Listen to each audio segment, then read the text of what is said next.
Hey everybody, hope you're doing well. This is Shin Lim, and I have a new little effect for you guys. Now this is actually more of a flourish rather than an actual magic trick, but if you do this well enough and you do it right, it does look quite magical. So let's get right into it, but make sure you watch till the end though, because I do have some really exciting news. All right, so this trick uses the two jokers. I'll leave them in my pocket now. I promise there's no cards in between them or anything like that. As I ripple through, can someone say stop? Oh wait, no, I don't have any friends. Never mind. Okay, so it doesn't matter. They just say stop here. It really doesn't matter. It could be any card. So it gets lost into the deck.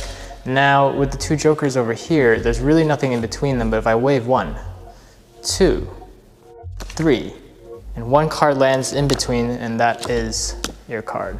So all you need is a regular deck of cards for this. We're gonna work on the first move, which is actually the top shot. So you don't really need the two jokers. We'll place them away for the time being.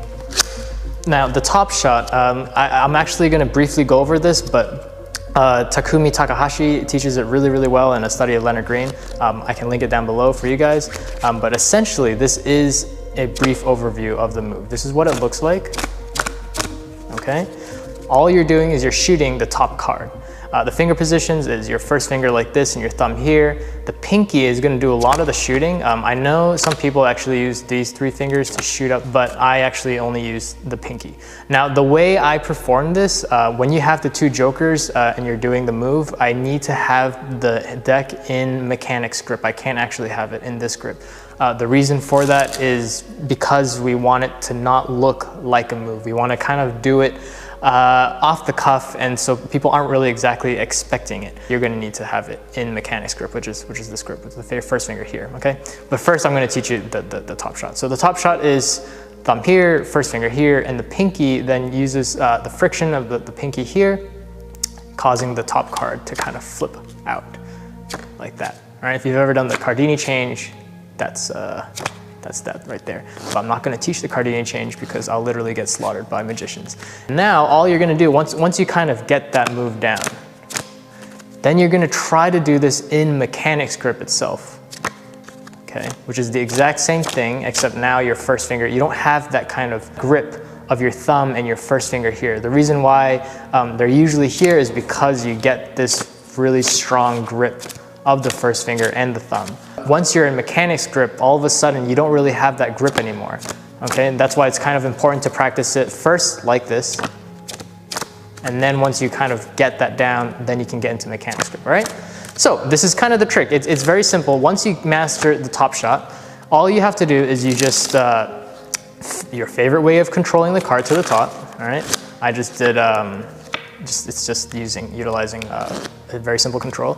Of course, you can do a pass as well if you want to control the card to the top. You can also do, I love the Herman pass. It's really, really great pass as well. So you grab the two jokers, and here is the trick. The trick is this. All you're doing is you're actually sandwiching. It's almost like the jokers are eating your card like that, yeah?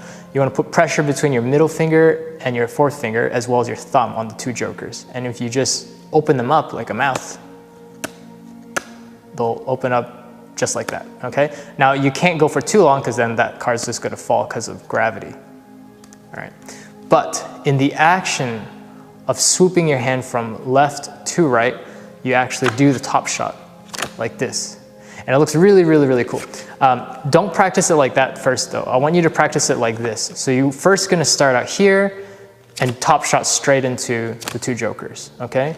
Because when you're doing the waving action and the top shot at the same time, trust me, it is very, very difficult. So first, just practice that, okay? I would say the cards are about 3 inches apart, and then you just go top shot into it, all right? Again, it's top shot into it. Now they're both happening simultaneously. You're doing this with your hand and you're top shotting at the same exact time, all right? The timing is very important. And so once you've got that mastered, then now it has to do with the wave. So all you're doing is as you're coming here, you're doing the exact same thing. You're top shotting and opening up at the same time. It's this kind of action that really covers it up, and people can't really see exactly what's happening. And yeah, that's it. Here it is in slow motion.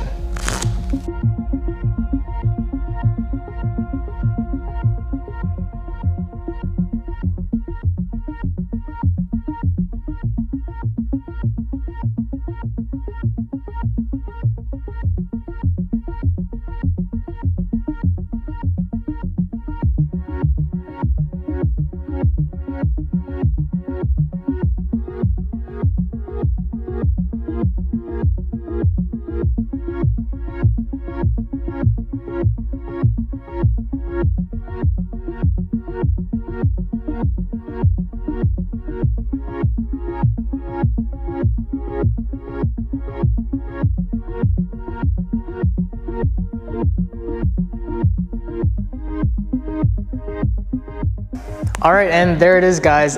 This is, again, a really difficult flourish. Don't think of this as a magic trick, because it really isn't.